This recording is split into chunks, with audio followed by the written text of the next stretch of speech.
Alright guys, today we got a project and we are going to be removing the bad weather stripping on my 4Runner. Already did the other side. Here's the part number, and I have a 2010, so it is the different body style at the front end, but everything else is pretty much interchangeable with the current 4Runners because it's still considered a 5th generation. As you can see, the molding on my car. Let's see, where's it? If I could grab it.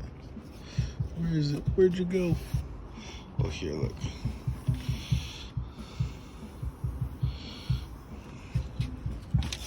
So I bought some new ones.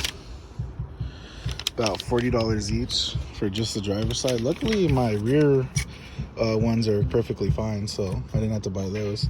So I just bought just the fronts. And yeah, $40. So let's get this one done. I already started pulling it off.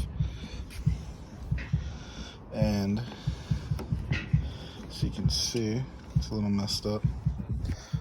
The rivet on it popped off. But after you do that, it's pretty much just rip it off. Just be careful so it doesn't break apart while you're doing this. Oh, it's breaking apart. Alright, sorry about that. I had to turn off the camera real quick and use both hands, and I was able to get most of it off.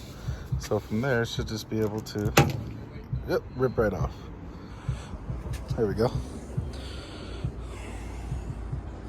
And how it works is this part is the front end, and the back end is supposed to have a clip right here.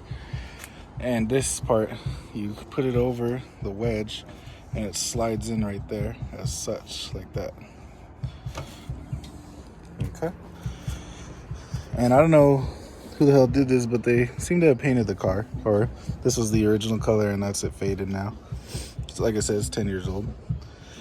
So I'm gonna clean this up real quick with some spray just for now until I can get a car wash tomorrow. And yeah, should be pretty easy. All right, here's for comparison the two weather strippings. As you can tell, this one all there, the seams are all attached, nice looking. It's got like this little felt part for the window itself, and there's the clip. On this one, it broke off. You can see it's like almost like a bow and arrow now. Old one. Look at it, it's about to come off. There we go. That's funny. Yeah, I had to manhandle it a little bit. The clip broke off. But yeah. Here we go. See if I can do this one-handed. So this part, like I said, just slides on. And it goes right in there, in that little pocket.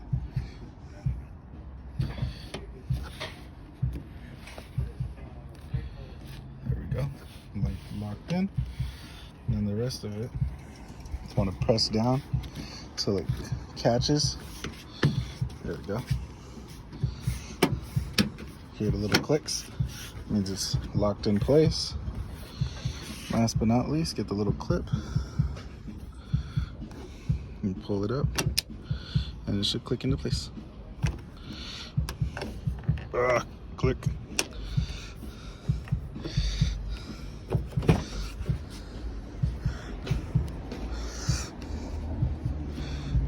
I believe it's clicked in now. Just didn't make the clicking sound, but it's on there.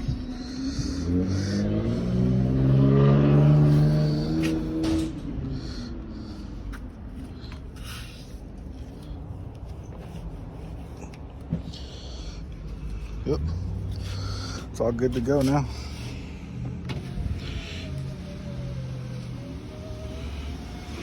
All right. There it is, all done. All right.